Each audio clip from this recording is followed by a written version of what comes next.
11월 2일 11월 첫째 주일입니다. 열 달간 저희를 지켜주시고 함께해 주신 우리 하나님 앞에 감사 예배 올려드리도록 하시겠습니다. 모두 복도하시겠습니다.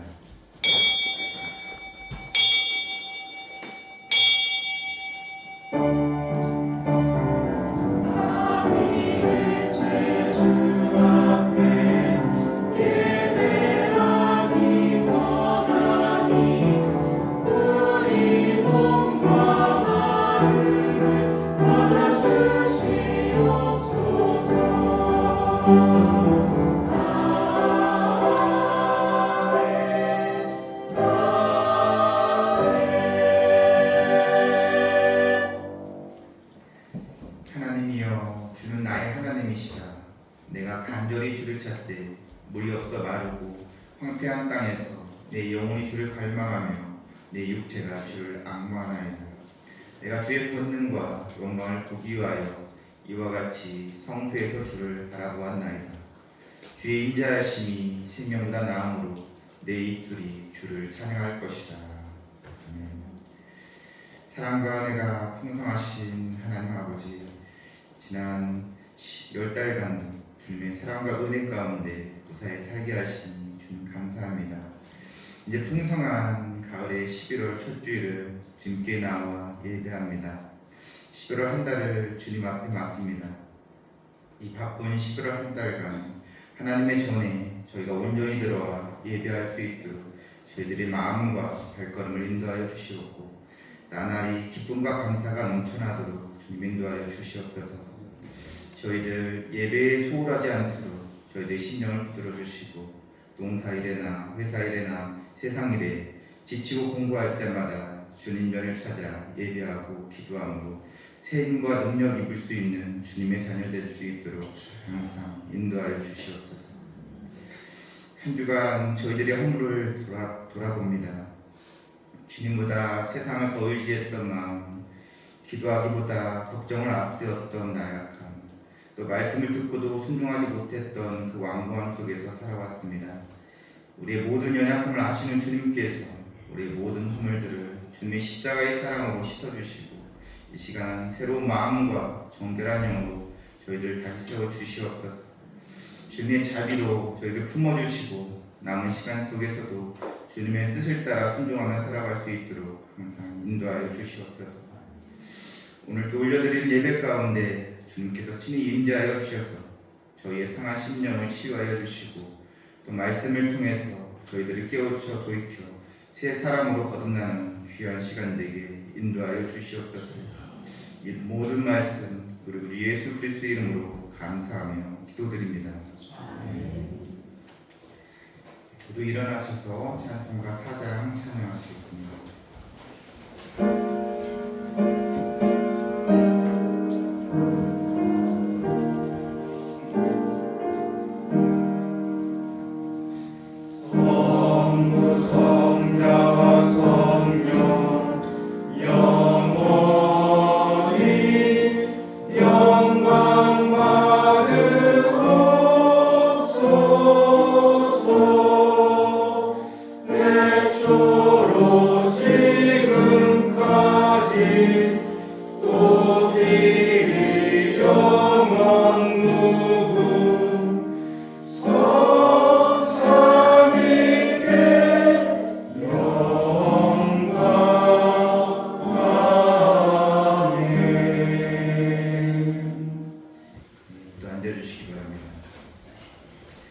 성시기도 15번입니다.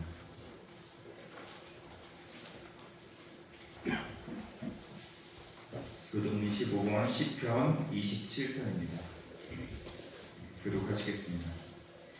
여호와는 나의 빛이요 나의 구원이시니 내가 누구를 두려워하리요. 여호와는 내 생명의 영이시니 내가 누구를 무서워하리요. 악인들이 내 살을 먹으려고 내게로 왔으나 나의 그릇들 나의 원수들이 그들은 실족하여 넘어졌도다. 군대가 나를 대적하여 진칠지라도 내 마음이 두렵지 아니하며 전쟁이 일어나 나를 치갈지라도 나는 여전히 태어나리로다. 내가 여호와께 바라는 한 가지 일 그것을 구하리니 곧 내가 내 평생에 여호와 집에 살면서 여호와의 아름다움을 바라보며 그의 성전에서 사모하는 그것이라. 여호와께서 환난 날에 나를 그의 주막 속에 비밀히 지키시고 그의 장막 은밀한 곳에 나를 숨기시며 높은 바위 위에 두시리로다. 이제 내 머리가 나를 둘러싼 내 원수 위에 들리리니 내가 그의 장막에서 즐거운 제사를 드리겠고 노래하며 여호와를 찬송하리로다. 아멘. 이 시간 사도신경으로 신앙 고백 드리도록 하시겠습니다. 전능하사 천지를 만드신 하나님 아버지를 내가 믿사오며 그 외아들 우리 주 예수 그리스도를 믿사오니 이는 성령으로 잉태하사 공정녀 마리아에게 낳으시고 본디오 빌라도에게 고난을 받으사 십자가에 못 박혀 죽으시고 장사한 지 사흘 만에 죽은 자 가운데에서 다시 살아나시며 하늘에 오르사 전능하신 하나님 우편에 앉아 계시다가 저리로서 산자와 죽은 자를 심판하러 오시리라. 성령을 믿사오며 거룩한 공예와 성과 속을 통하는 것과 죄를 사하여 주시는 것과 몸이 다시 사는 것과 영원히 사는 것을 믿사옵나이다. 아멘.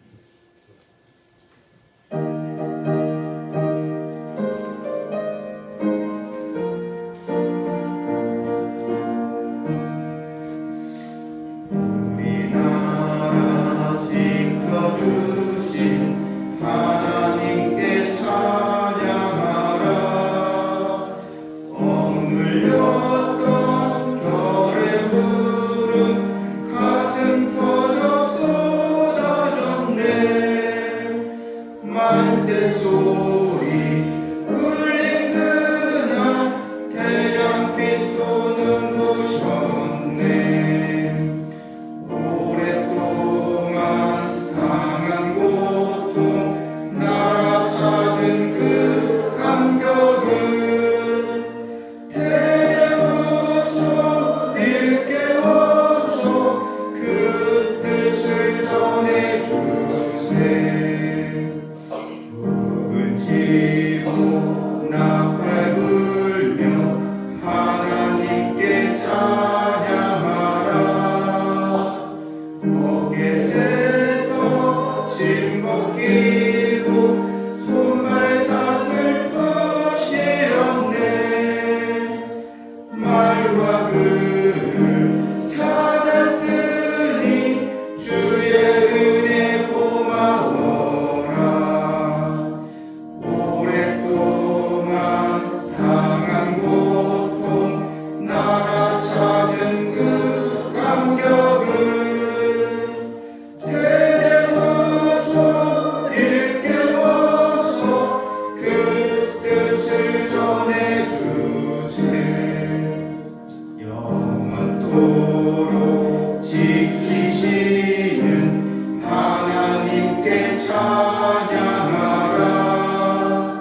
죄와 우상 몰아내고 믿음으로 하나 되어 순교자들 본받아서 주를 위해 일을 하세. 오랫동안 당한 고통 나라 찾은 그 감격은 대대우소 일깨워서 그 뜻을 전해주세. 사랑으로 복 주시는 하나님께 찬양하라. 이 나라를 살리신 뜻 세계 만민 위함일세. 기쁜 소식 전파하라. 지상명령 준행하세. 오랫동안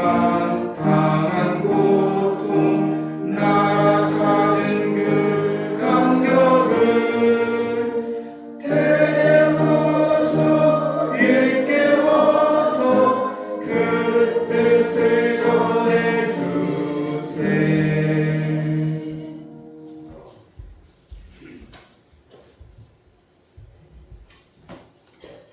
기도하시겠습니다. 사랑의 하나님 아버지, 저희들에게 풍성함을 계절 가을과 함께 거룩한 주일을 허락하셔서 이 시간 마음과 정성을 다하여 예배드리게 하시니 감사합니다. 이제 11월과 함께 얼마 남지 않은 올 한 해도 주님과 동행하는 귀한 시간이 되게 허락하시고 예수 그리스도의 십자가 도열로 저희들의 죄악과 허물을 씻김 받게 하여 주시옵소서. 은혜의 하나님, 하나님이 저희에게 주시는 은혜를 생각할 때마다 저희는 주님의 뜻을 순종하겠다 다짐하면서도 뒤돌아 세상 속에서 주님이 원하시는 삶을 살지 못하고 욕심과 교만 앞에 주님의 영광을 가질 때가 너무나 많았습니다. 이런 저희들의 부끄럽고 죄스러운 모습들 용서하여 주시옵고 늘 새롭게 하시옵소서. 주님의 참다운 자녀의 모습으로 살아가는 시성교회 모든 성도들이 되게 하시옵소서. 하나님 아버지, 이 대한민국을 더욱더 축복하여 주시고 늘 보살펴 주시옵소서. 정치적으로 또한 경제적으로 혼란의 시기에 있습니다. 강대국들이 정치적, 경제적 압박이 더욱더 심해지고 있습니다. 이번 경주에서 열린 아시아 태평양 경제협력체 정상회의에 미국을 비롯한 여러 국가들의 수장들이 모여 회담하며 관세를 통한 국력의 차이가 너무나도 보이는 현실에 안타까움을 금할 길이 없습니다. 저희 나라도 더욱 발전하여 머리를 숙이는 나라가 아닌 베푸는 나라가 되는 법을 허락하옵소서. 이 나라 믿음의 식구들 늘 이를 위해 기도하게 하시고 주님의 더 큰 축복 아래 온전한 대한민국이 되게 하시옵소서. 하나님 아버지, 지난 주 중에 가슴 아픈 이별을 슬픔을 당한 가정들이 있습니다. 주님께서 위로하여 주시고 더 큰 복으로 채워 주시옵소서. 아울러 항상 주님 주신 사명 잘 감당하며 이 지역의 부흥화에 성공이 되는 늘 살아계신 주님과 동행하는 시선교회가 되게 하시옵소서. 하나님 아버지, 잠시 말씀 전하신 목사님 강건함으로 붙잡아 주시고 전하시는 말씀에 큰 은혜 받는 귀한 축복의 시간이 주시옵소서. 사랑 많으신 예수님 이름으로 기도드렸습니다.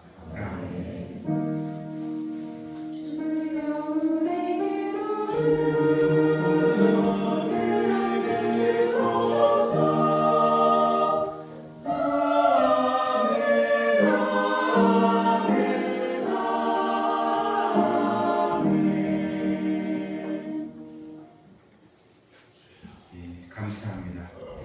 다음 소율이 문답하시겠습니다. 오늘 소율이 문답 53무릎입니다. 주로 우측 밑에 있습니다. 문답하시겠습니다. 10계명의 제3계명이 무엇인가? 제3계명은 너의 하나님 여호와의 이름을 망령되이 거치 말라. 여호와의 이름을 망령되이 거는 자를 죄 없다 하느니라 하신 것이다. 다시 한번 하시겠습니다. 10계명의 제3계명이 무엇인가?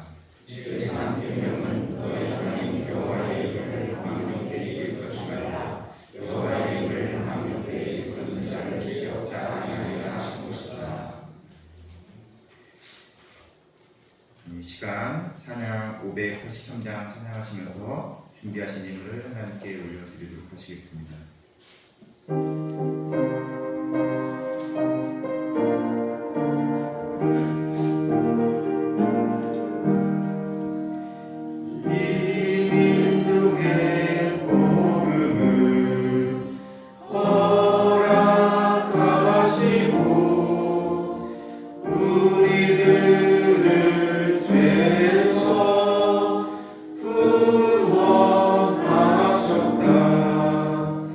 우리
우리의 살아가는 삶과 이 땅의 모든 일들을 주관하시고 사람의 태어남과 사람의 죽음까지 통치하시는 하나님, 오늘 거룩하고 복된 주일을 우리에게 허락하시고 하나님 앞에 나와 예배드릴 수 있는 귀중한 특권을 주신 것 감사합니다.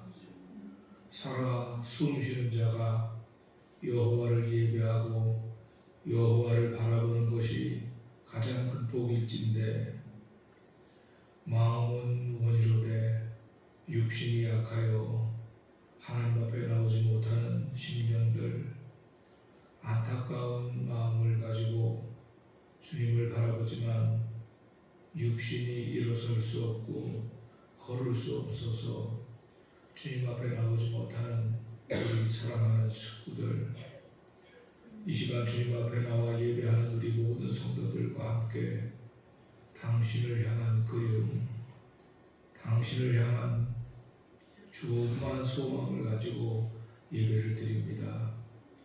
우리가 준비한 정성스러운 예물을 하나님 앞에 올려드리는 이 순간 우리 마음과 정성과 생각을 담아서 소득에 하나 열에 하나를 담아 주께 드리는 성필들, 일상 속에서 감사를 느껴 하나님 앞에 감사 예물을 드리는 식구들, 거룩한 첫 주일은 선교사들을 후원하고 돕는 마음으로 드리는 월삭 예물을 마음으로 쪼개어 드리는 식구들, 주일 헌금을 드림으로 공수로 주님 앞에 나오지 아니하고 작은 예물이라도 구별하여 드리는 성필들, 우리의 정성과 마음의 뜻과 성의를 담아서 예물함에 주께 올려드리는 우리 예물을 받으시옵고, 특별히 오늘도 점심을 준비하느라고 이른 새벽부터 준비하고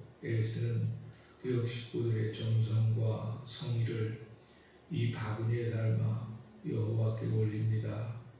한 달 동안 더 교회를 깨끗하게 청소하고 관리하는 우리 구역 식구들의 정성과 성의와 땀 흘림, 차량 봉사로 늘 수고하는 우리 성도들, 주일학교에서, 유초등부에서, 중고등부에서, 청년대학교에서 리더로 섬기고 수고하는 여러 선생님들, 여호와의 성호를 찬송하고 힘있게 이 일을 감당하는 우리 할렐루야 성가대 대원들, 합심하여 합력하여 하나님의 교회 이름으로 아름다운 역할을 감당하는 모든 성도들의 수고와 땀 흘림과 헌신을 이 바구니에 담아 여호와께 올려드리오니 여호와여 보시옵고, 저들의 일상과 삶 속에 주님의 인도하심과 역사하심과 주님과 함께 호흡하는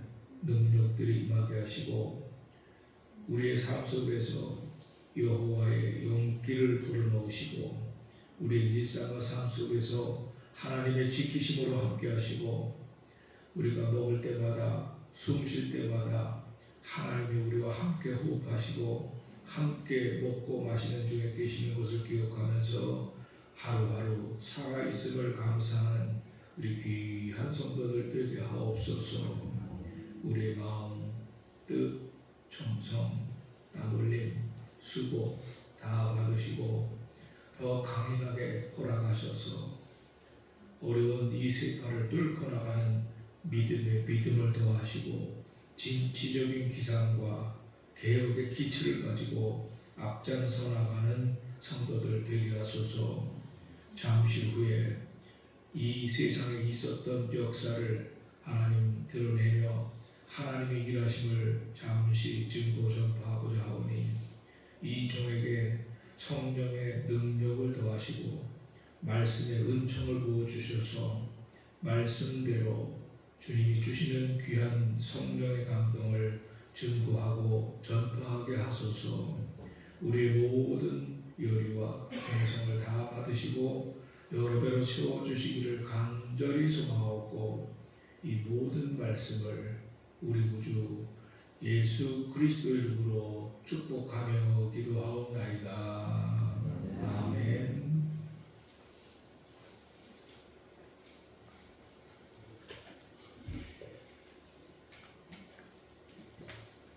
감사합니다. 다음 표어제 체험하도록 하겠습니다. 이제 2달 남았습니다. 큰 소리로 따라해 주시기 바랍니다. 품격 있는 교회를 이루자. 품격 있는 교회를 이루자. 우리는 좋은 성도가 됩니다. 우리는 좋은 성도가 됩니다. 교인의 의무와 권리를 마음껏 누리고 받자. 교인의 의무와 권리를 마음껏 누리고 받자. 나라를 위하는 우리가 됩니다. 나라를 위하는 우리가 됩니다. 나라 없이 가정 없고 교회가 온전할 수 없다. 나라 없이 가정 없고 교회가 온전할 수 없다. 지역을 섬기는 교회가 됩니다. 지역을 섬기는 교회가 됩니다.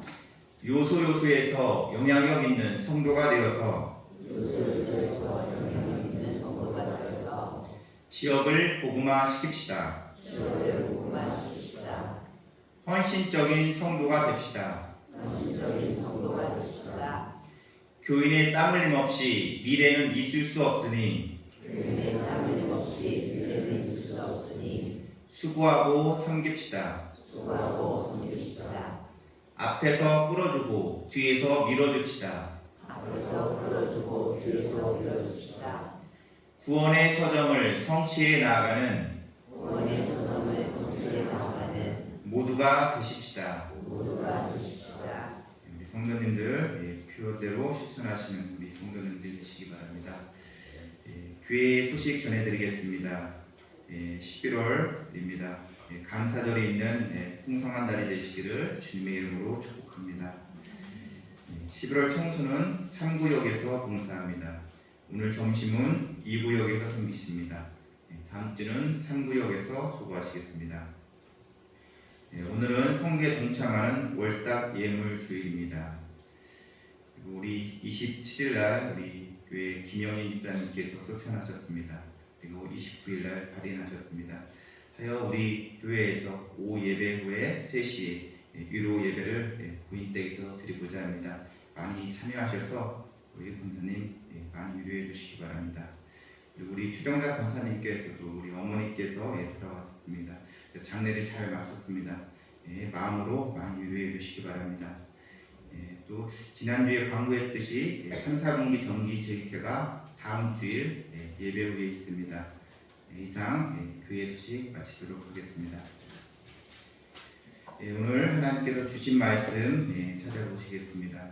요한복음 17장 17절 말씀입니다. 신약성경 177쪽입니다.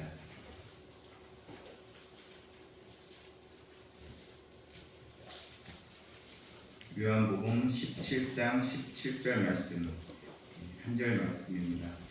다같이 합독하시겠습니다. 그들을 진리로 거룩하게 하옵소서. 아버지의 말씀은 진리니이다. 이 시간 할렐루야 성가대에서 하나님께 찬양 올려드리도록 하시겠습니다.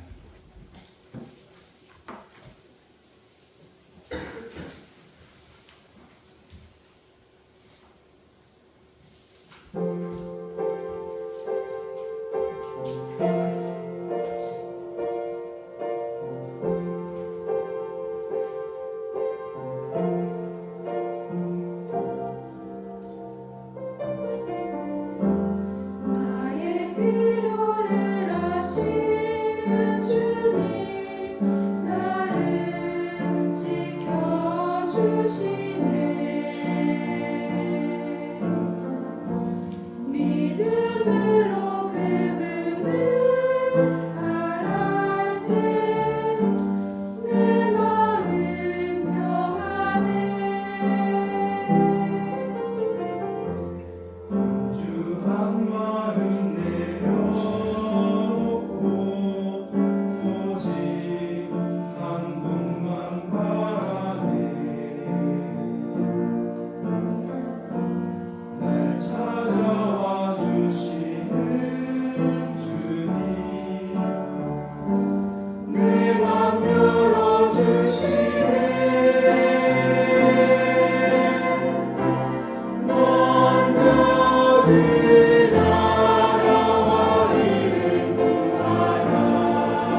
주간 바쁜 중에 우리 성도님들 잘 지내셨나요? 밖에 들판을 보니까 이제 거의 앞바지 가을거지가 다 되어가는 것 같습니다. 이렇게 인사하시겠습니다. 감사합니다. 다 모든 게 주님의 은혜입니다.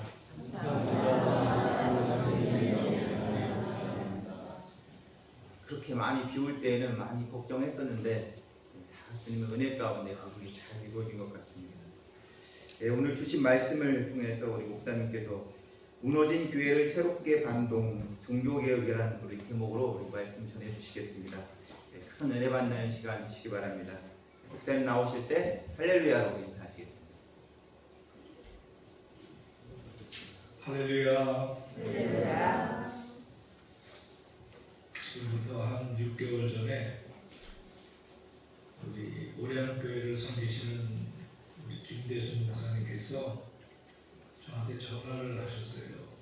저한테 전화를 하셨는데 전화 내용을 들어보니까 목사님, 금번 우리 목사 부부 수련회가 베트남에서 진행이 되는데 목사님 교회 선임장로님에게 목사님이 참여할 수 있도록 허락을 정중하게 요청을 하고 목사님이 허락하시면 우리 희성교회 당회에서도 감당하는 걸로 그렇게 알겠습니다 하고 장로님에게 양해를 구했다 하시는 말씀을 하시면서 저한테 목사님이 마지막 날 주 강사입니다 라고 저한테 통보를 해주시더라고요.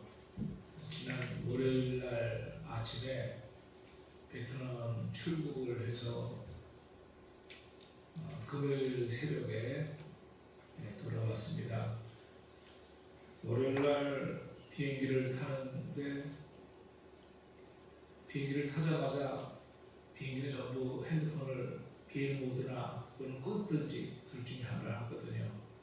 그래서 비행 모드로 바꾸고 나서 비행기가 이제 뜨기 위해서 메인 활주로로 나가는데 그때가 시간이 약간 있어요. 그때가 약간 시간이 좀 있어가지고 이상하게 마음에 핸드폰을 다시 정상적으로 연결을 하고 싶은 그런 생각이 들더라고요.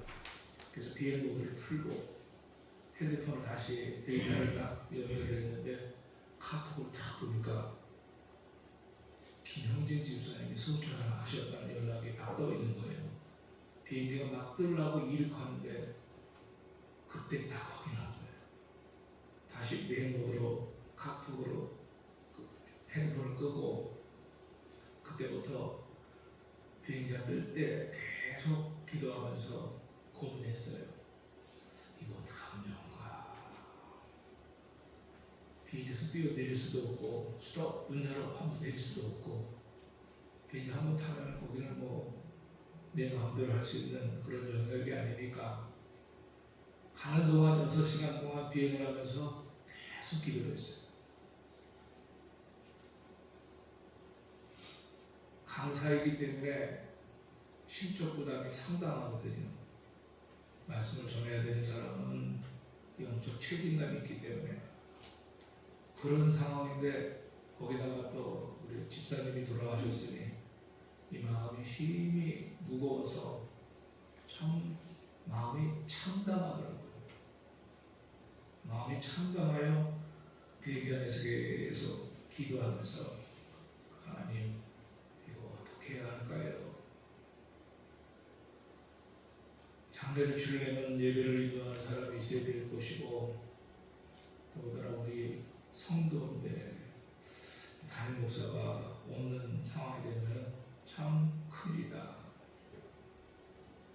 한국 같으면 뭐 어디 가서나 뭐 택시라도 대절해가지고 올 수 있지만 내가 베트남 가서 비행기를 대절해가지고 다시 돌아오기도 힘들고 그런 상황이라 6시간 비행기 안에서 계속 짬짬 기도를 하면서 하나님 앞에 간구하는 가운데 내 마음 한구석에 비행기가 도착할 때쯤 돼가지고 그런 생각이 탁 떠오르는 거예요.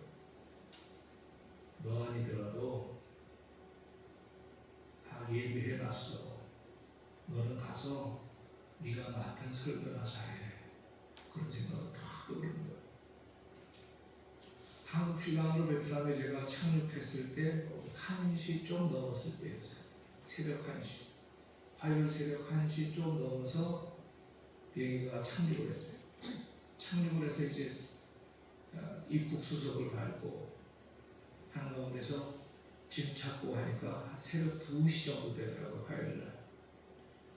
그 새벽 2시쯤 됐을 때 또 비상 상황이니까 어떻게 할 수가 없어서 우리 김영진 집사님 장남 장규 형제 전화번호가 나한테 있어서 새벽이지만 실례를 무릅쓰고 전화를 했습니다. 전화했더니 금방 받으시더라고요. 그래서 제가 출국하기 직전에 카톡으로 상황을 알았는데 제가 지금 이렇게 출장 중에 있으니 이거 어떻게 하면 좋습니까? 하고 말씀을 드렸더니 그렇지 않아도 목사님 지장로님한테 이야기를 다 들었습니다. 그래서 제가 출석하고 있는 목양교회 담임 목사님에게 장례를 부탁했더니 흔쾌히 진례를 해주신다고 하셨습니다. 그렇게 말씀을 하시더라고요. 그래서 제가 비행기 안에서 기도하면서 내 마음에 떠올랐던 거, 내가 다 알아서 준비해놨으니까 너는 네 할 일이나 해. 그러고 돌아와. 그 마음이 이게 하나님께서 내 마음속에 그것을 떠오르게 하셨다는 게 이렇게 준비하셨다는 얘기로구나. 사실을 깨닫게 됐어요. 그래서 그날 밤 이제 새벽 2시에 숙소로 가서 잠깐 쉬었다가 아침 한 9시 좀 넘어서 목양교회 최효자 목사님한테 제가 전화를 드렸어요. 최 목사님은 우리 교단 목사님이시고 우리 지화동센터 다원 협동조합 이사장이시고 또 우리 성시원동본부 사무국장을 하시기 때문에 저는 한 달에 한 번씩 꼭 정기적으로 만나는 분이고 너무 잘 아는 분이라 제 사정을 또 저보다 먼저 알고 계시더라고요. 그 아드님이 장례 의례를 할 때 말씀을 했고 해서 다 알고 계시더라고요. 그래서 제가 아무튼 목사님에게 무거운 짐을 드리는 것 같아서 죄송합니다. 특별히 다른 분보다 더 확실하고 정말 잘 장례를 치러주세요 하고 제가 당부를 하고 부탁을 드렸습니다. 그리고 전 제가 할 일을 은혜 중에 잘 마치고 끝나고 나서 돌아오는데 많은 우리 목사님들하고 참석했던 사모님들한테 하나님의 은혜를 많이 받았습니다라고 하는 인사를 들었어요. 그 인사가 그냥 인사치레로 인사하는 거하고 정말 감동을 받아서 하는 인사하고는 다르거든요. 제가 느끼는 게 내가 떠나서 간 모든 일정과 일이 진행되는 모든 과정 속에서 하나님이 다 미리미리 준비하시고 계셨다는 것을 알게 됐고 심적으로 상당히 오랫동안 제가 아주 마음이 너무너무 무겁고 힘이 들더라고요. 그리고 제가 도착해서 금요일 오후에 지장원님한테 전화를 드렸어요. 장로님 죄송합니다. 우리 장로님이야 어떻게 할 수 없지 어떻게 합니까? 라고 말씀을 하시더라고요. 그러나 목사가 없는 상황에서 이 엄청난 일이 벌어졌을 때 장로님들이 느끼는 스트레스 대단하거든요. 그래서 그거를 제가 정중하게 사과를 드리고 교회 앞에도 공식적으로 말씀 전하기 전에 양들이 중요한 상황에서 목자가 없을 때 느끼는 황당함은 정신적으로 영적으로 정말 대단히 큰 거라는 걸 알기 때문에 정말 머리 숙여 죄송하다는 말씀드립니다.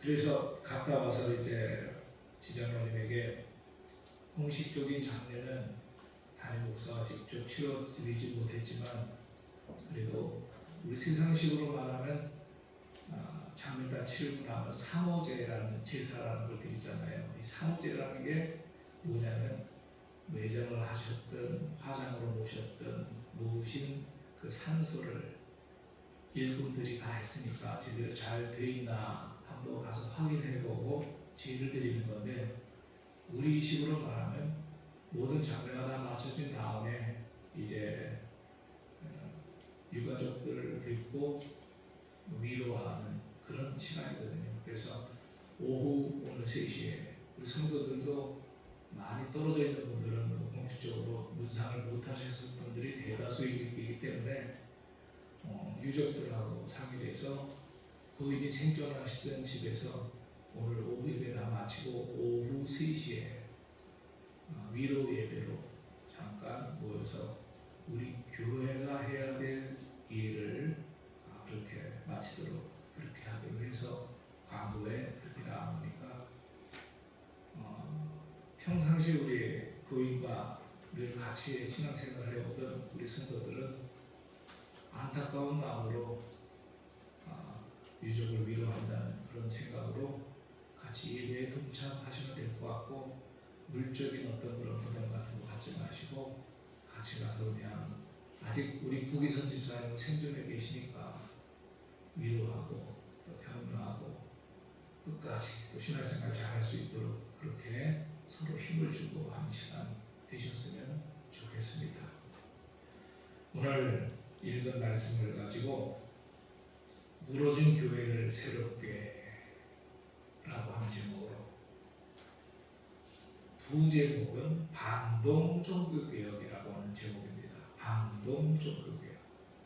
지난주가 종교개혁 508주년 기념주일이었습니다. 종교개혁은 정확하게 1517년 10월 31일에 있었습니다. 비텐베르크 그 교회 앞에 95개조 조항의 반박문을 붙여서 루터가 공식적으로 종교개혁을 했거든요. 말씀드린 것처럼 루터는 당시에 수도사였고 신부 서훈까지 받은 사람이었어요. 제가 자료를 쭉 보면서 또 놀랐는데요. 이 사람이 단순한 신부가 아니야 보니까 비텐베르크 성당의 거의 상당히 고위층 신부고 천주교 신학대학의 교수야. 그러니까 그냥 보통 일반적으로는 그냥 신부가 아니야. 교수야, 교수. 신학대학 교수, 그리고 비텐베르크 성당의 상당히 높은 거의 주임 신부급의 신부. 그런 신부가 종교 개혁을 한 거예요. 뭔가 천주교에 대해서 감각을 갖고 있는 어떤 다른 사람이 종교 개혁을 했다면 뭔가 조금 어폐가 있는데, 천주교 안에 있는 신학자적 지식을 갖고 있는 신부가 종교 개혁 운동을 시작한 거예요. 그러니까 그 종교 개혁 운동이 갖는 그 힘이 어떤 것인가 알게 되고, 왜 이런 어마무시한 일이 벌어졌는지 우리는 좀 알아야 될 필요가 있어요. 대표적인 당시의 역사적인 일은 천주교 안에서 베드로 성당을 건축하기 위해서 금전이 필요해서 많은 천주교인들한테 구원을 받으려면, 천국을 가려면 면죄부를 사야 된다라고 하는 그런 회개망측한 일을 해가지고, 천국 가고 싶은 사람은 면죄부를 구입해야 된다. 우리가 서울 갈 때 기차표를 끊어야 되는 것처럼 면죄부를 끊어야 천국 간다. 이런 회개망측한 그 말을 해가지고 어마무시하게 많은 물질을 천주교가, 그 당시 천주교, 지금 천주교가 아니고 그 당시 천주교가 1517년에 있었던 천주교가 그런 식으로 해서 부당하게 많은 헌금을 모집했던 그런 시대였어요. 이게 가장 큰 당시의 종교개혁의 배경이었고, 또 하나는 무시할 수 없는 게 그 당시의 수도사들의 타락이에요. 수도사. 사실은 우리가 수도사 그러면은 상당히 경건하고 거룩한 분들이에요. 우리가 함부로 그렇게 표현할 수 있는 그런 분들이 아니에요. 지금 이 시대에도 여러분 신부님들하고 수녀님들이 얼마나 고상한 사람들입니까? 평생을 결혼 안 하고 독신으로 사는 분들인데 우리가 함부로 표현하기는 말 안 되는 거거든요. 교리적인 게 좀 다르다고 나하고 생각이 다르다고 함부로 그분들의 고상함을 무시하거나 비판하면 안 되거든요. 그런데 당시 1517년 루터가 종교개혁을 할 때 당시에 그 수도원의 분위기가 면죄부 사건은 한 큰 문제였고 부수적인 문제는 수도원 안에 성적 타락이 엄청 심했어요. 수도사들은 다 처녀총각이거든. 한참 때 막 20살 때 17, 18살 때부터 수도원에 들어와서 신부되고 수녀되고 하는 그런 수도사들이 어마무시한 그 비텐베르크 성 안에서 거의 뭐 우리 서천군만한 그런 성이에요. 성지순례 가서 다 봤어요. 여기 어떻게 생겼는지 다 봤어요. 그런 성 안에 가둬놓고 거기서 먹고 자고 마시며 거기서 예배드리고 하는 그런 모든 생활을 하다 보니까 피 끓는 젊은이들이 성적으로 자기를 절제하고 제어하는 게 쉽지 않거든. 그러니까 그 안에서 성적인 문란이 일어난 거예요. 종교적인 어떤 거룩성을 가지고자 하는 게 목적이었지만 인간이지라 그 시대에 살았던 사람들도 사람이라 욕정을 이기지 못하고 그만 그 안에서 일탈을 한 거예요. 요즘처럼 병원이 좋아가지고 원치 않는 임신을 하면 약물로 또는 수술로 낙태를 할 수 있는 그런 시절도 아니었어요. 그러니까 몰래 애를 낳는 거예요. 몰래 애를 낳아가지고 애를 어떻게 할 방법이 없으니까 그 애를 그 수도 안에 있는 연못에다가 집어던지고 그 애를 막 상처를 주고 그런 일이 비일비재하게 일어났다는 자료들이 뜨는 거예요. 그렇게 수도원 안에 부패가 됐어요. 모든 사람들이 다 그런 건 아니겠죠. 수도원 안의 분위기가 그런 식으로 성적으로 문란하고 정말 거룩한 신부님들이 되어야 할 분들이 거룩한 수녀님들이 되어야 할 분들이 그만 1500년대 그 수도원 안에서 그런 일탈이 벌어진 거예요. 그러니까 그것이 금방 소문이 나죠. 천주교 안에서는 그 당시 천주교 안에서는 난리가 난 거예요. 교황도 알았고 많은 사람들이 알았지만 은밀하게 벌어지는 인간의 문제를 어떻게 통제합니까? 은밀하게 벌어지는 인간의 문제를. 그래서 천주교 안에서는 다른 바깥에보다 상당히 궁여지책으로 한 가지 방법을 만들어낸 게 야, 죽이지 말자. 애를 죽이지는 말자. 그래서 그들이 그 수도원 안에 고아원을 만들었어요. 고아원을 만들어서 그 사생아처럼 생긴 아이, 이게 누구 아빠인지 누구 엄마인지도 모르는 아이들을 얻어서 그 안에서 그 고아원을 만들어서 그 고아원 안에서 아이들을 기르고 한 자리들이 있어요.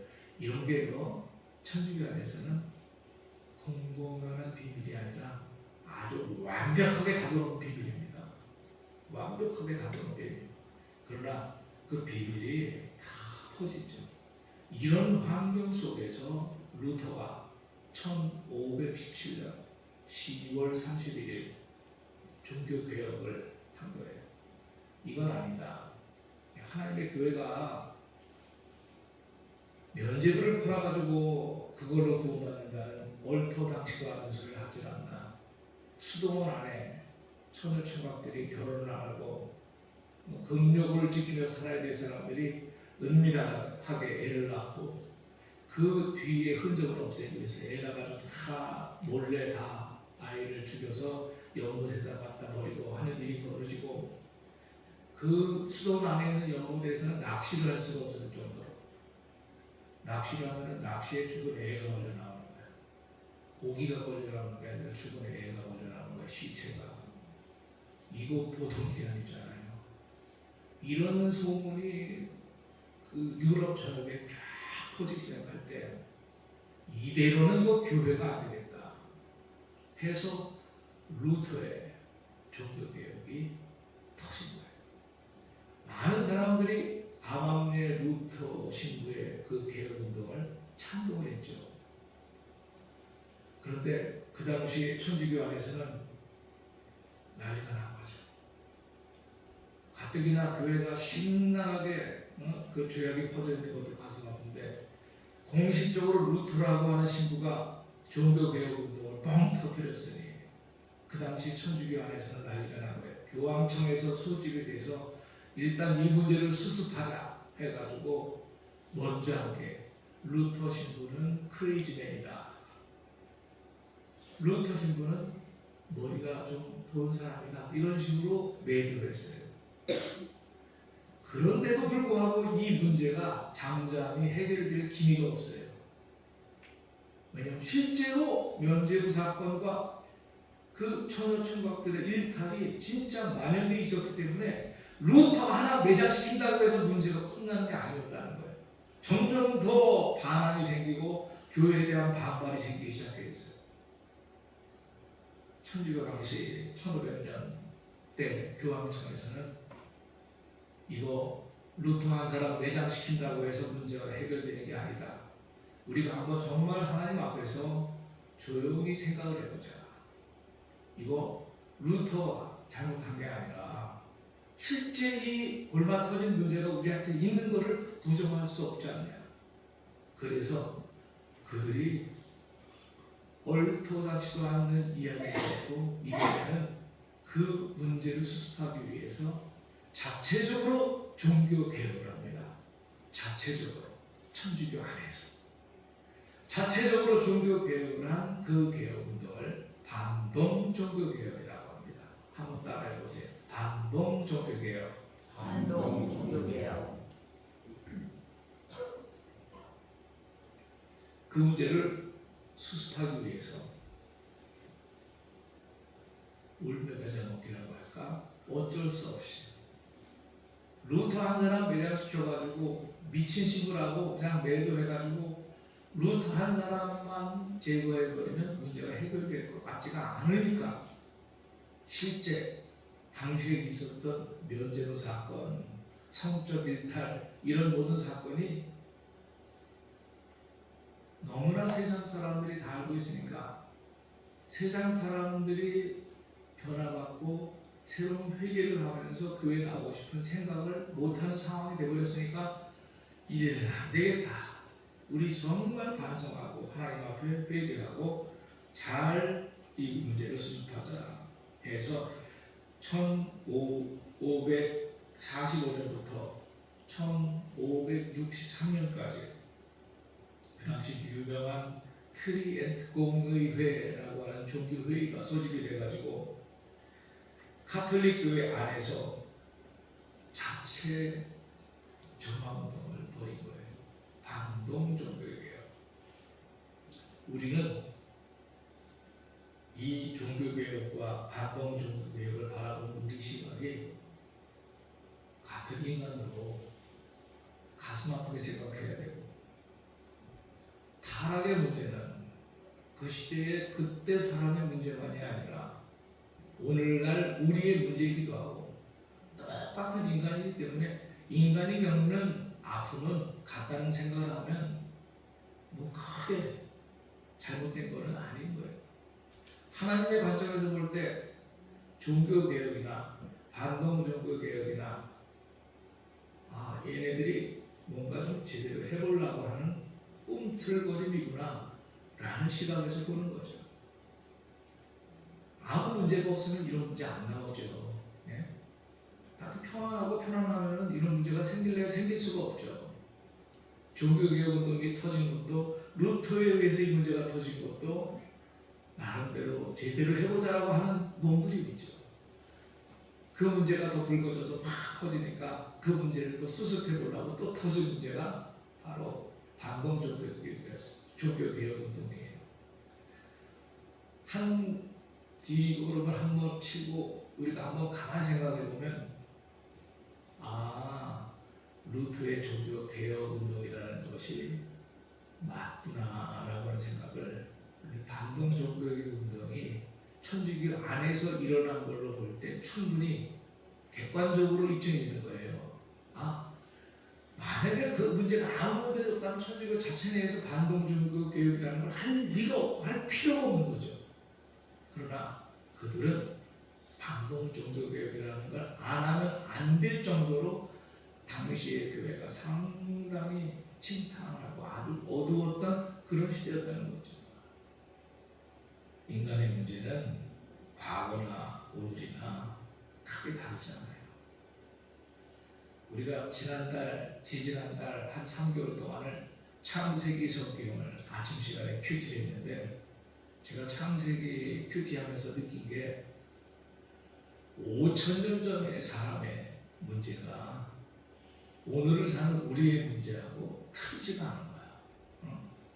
5,000년 전의 사람들의 문제가 현대를 살아가는 우리의 문제와 틀리지 않아. 아담과 하와에게 있었던 그 타락의 본성과 가인과 아벨에게 있었던 그 어떤 본능과 오늘을 살아가는 우리 속에 꿈틀꿈틀대는 그 타락의 본성과 크게 다르지 않아요. 그래서 성경은 진리라는 거예요. 과거에는 이렇고 지금은 이렇고 틀리면 이건 진리가 아닌 거예요. 과거에도 그랬고 오늘도 그랬고 인간의 타락의 문제는 예수님이 직접 오셔야만 해결되는 문제로구나 하는 걸 깨닫게 되는 거예요. 그래서 우리가 예수님이 필요하다는 걸 증명하게 되는 거예요. 예수님이 왜 이 세상이 편안하고 이 세상에 아무 문제가 없으면 왜 하늘 보좌 버리시고 이 땅에 오셔서 십자가 지시고 죽으셨겠어요? 예수님도 십자가에서 죽으시기 직전에 그랬어요. 아버지, 이 잔을 내가 피할 수 있으면 피하게 해주세요. 하오나 내 뜻대로 하옵시고 아버지의 원대로 하소서. 예수님도 십자가에 못 박혀 죽는 거를 그렇게 기쁘게는 생각 안 하셨어요. 죽기 직전에는 피하고 싶었어요. 그래서 이 잔을 내가 피할 수 있으면 피할 수 있게 해달라고 그렇게 하셨어요. 그러나 내 마음은, 살고 싶은 마음은 있지만 그래도 아버지의 원대로 하시옵소서, 아버지 뜻대로 하시옵소서, 그렇게 기도했죠. 인간의 문제가 너무나 심각하니까, 너무나 크니까 이 문제를 해결하기 위해서 하나님은 독생성자 예수 그리스도를 이 땅에 보내셔야 했고, 예수 그리스도를 믿어야 되는 이 필연적인 사건은 죄 문제를 해결하려면 그 독을, 해독제를 찾는 것은 바로 그 뱀의 독에서 빼서 해독제를 만들었듯이 하나님 아들 예수 그리스도의 피값으로만이 우리 인간에게 묻어있는 죄 문제를 해독시킬 수 있는 능력이 있기 때문에 하나님은 예수 그리스도의 희생을 통해서, 그 희생제사를 통해서 나와 우리에게 있는 이 죄 문제의 해독제를 만드신 거예요. 따라해보세요. 예수 그리스도를 믿는 것은 해독제를 먹는 것이다. 안 믿으면 해독제를 못 맞으니까 그냥 독이 퍼져서 죽은 거예요. 예수 그리스도를 안 믿으면요, 해독제를 못 맞고 죽으면요, 그냥 지옥 형벌을 받는 거예요. 그러나 예수 그리스도를 구주로 영접하는 순간 우리의 몸속에 있는 원죄, 그리고 우리가 평생 살면서 짓는 모든 자범죄, 숨기고 싶은, 나만 알고 있는 그 숨기고 싶은 죄를 예수 그리스도를 믿고 고백하는 순간 우리에게 해독이 되는 거예요. 독이 싹 스멀스멀 해독이 되는 거예요. 그렇게 돼요. 우리가 구원받는 거예요. 루터는 그걸 강조하는 거예요. 오직 의인은 믿음으로 말미암아 살리라. 우리가 의롭게 되는 의인의 삶이라는 건 예수 믿는 믿음으로 된다. 솔라 피데, 솔라 피데. 오직 믿음으로 된다는 걸 강조하는 겁니다. 사랑하는 성도 여러분, 반동적 개혁 운동은 역사적으로 흔적이 있어요. 트리엔트 종교회의라고 하는 이 트리엔트 공의회에서 천주교가 공식적으로 승인한 거예요. 루터를 정신병자로만 몰든 그들이 궁여지책으로 이제는 안 할 수 없는 운동, 반동종교개혁을 승인하고 허락을 했다는 거예요. 우리는 알죠. 아직도 그 천주교 따르는 분들은 비밀로 하고 싶어하는 거예요. 그런데 저는 그것은 정직하지 못하고 생각해요. 과거의 허물과 실책을 안 갖고 있는 인간이 있나요? 과거의 허물과 실책을 안 가지고 있는 사람들이 있나요? 다 있죠. 그러면 제가 늘 강조하는 거예요. 전공법으로 나와야 돼요. 전공법. 잘못한 건 잘못한 거야. 실수한 건 실수한 거야. 회개할 것은 회개하면 돼. 그러고서 매듭을 줘야 돼.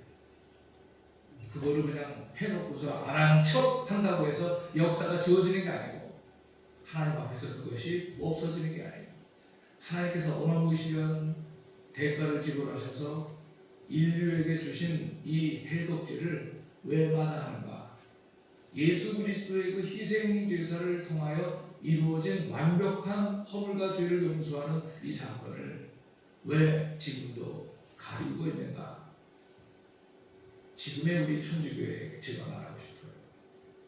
비밀로 할 필요 없습니다.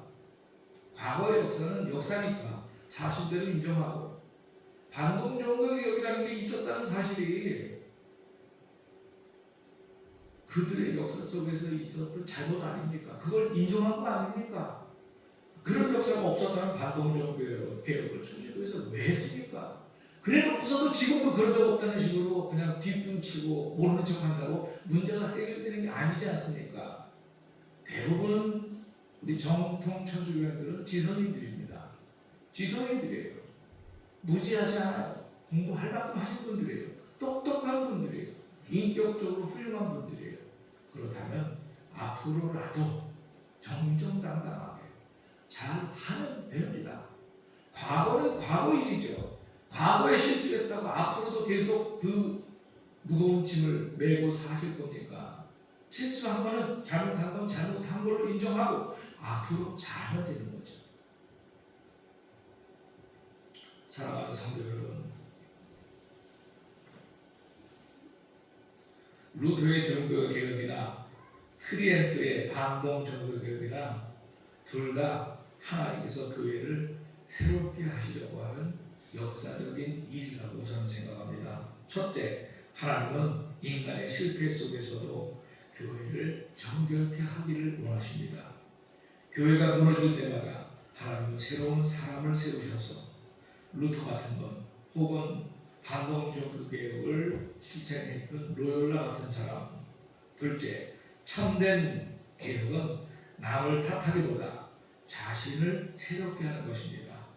반동종교개혁의 본질은 우리부터 바로 서자 이겁니다.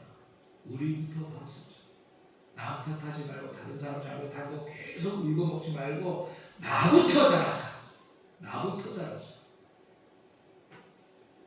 오늘날 우리들도 남의 신앙보다 내 믿음을 먼저 돌아봐야 합니다. 셋째, 개혁은 말씀과 성령이 함께할 때 완성됩니다. 제도적 변화만으로는 절대로 교회가 새로워질 수가 없습니다. 하나님의 말씀과 성령의 능력이 함께할 때 진정한 거룩이 회복될 줄로 믿습니다. 사랑하는 성도 여러분, 어느덧 한 해가 10달이 그냥 지나갔습니다.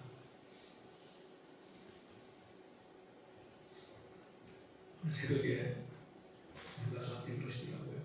날씨가 갑자기 선선해지고 추워지니까 어른들이 민감하게 하늘나라 가시는 걸 말씀하시더라고요. 예, 그렇습니다. 언제 나도 꺼질지 모르는 게 우리 인생입니다. 우리가 사는 날 동안 내가 숨 쉬는 게 멎을 때까지 인간은 예수 그리스도를 통해서 계속 내적 변화를 받아야 되고, 예수 그리스도를 믿는 믿음으로 내적 회개 운동을 해서 항상 내 자신부터가 개혁의 시발점이 되어야 한다는 겁니다. 508주년 종교개혁주의를 지나고 이 반동 종교개혁 운동을 우리가 조명해 보면서 진정한 리포머, 진정한 개혁자들이 다 되실 수 있기를 주 예수 이름으로 축원합니다. 기도하겠습니다. 주님, 종교개혁의 불길이 식지 않게 하소서. 교회를 정결하게 하신 하나님의 손길이 오늘 우리들 안에서도 역사하게 하옵소서. 남을 탓하기보다 나 자신부터 말씀으로 개혁되게 하시고 진리와 사랑으로 거룩한 교회를 세워지게 하옵소서. 예수 그리스도 이름으로 기도드립니다. 아멘. 감사합니다. 하나님께서는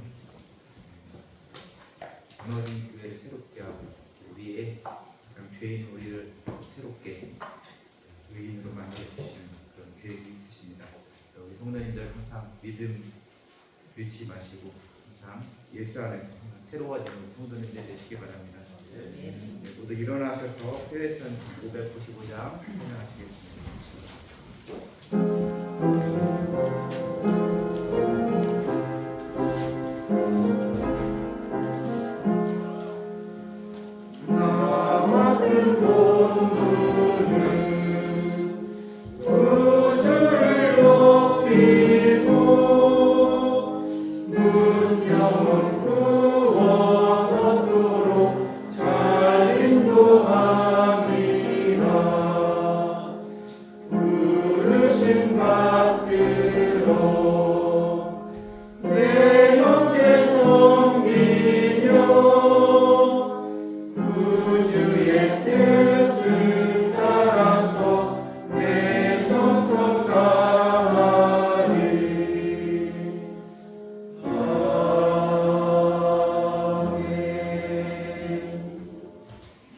목사님 축도하심으로 2029년 11월 첫째 주 예배를 마치겠습니다.